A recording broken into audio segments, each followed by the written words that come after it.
Hey everyone, welcome back to our channel How To Tutorials. In today's video, I will show you how to view your Hotmail or Outlook password on your Android phone in case you have forgotten it but saved it before. First, open your Google Chrome on your phone.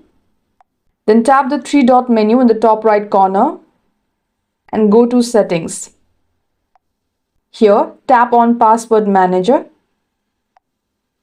Use the search bar and type in Hotmail or Outlook.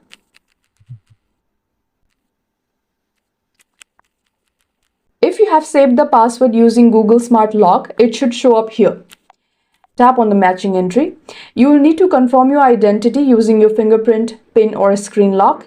Once verified, you can see your saved email and password right here. If your password does not show up, that means it was not saved on your device. In that case, you'll need to reset it from the Microsoft website. For that, navigate to your search engine and visit account.live.com/password/reset. Hit search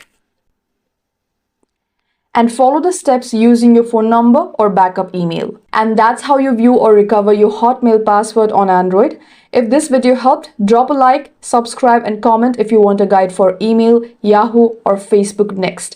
Thanks for watching and I'll see you in the next one.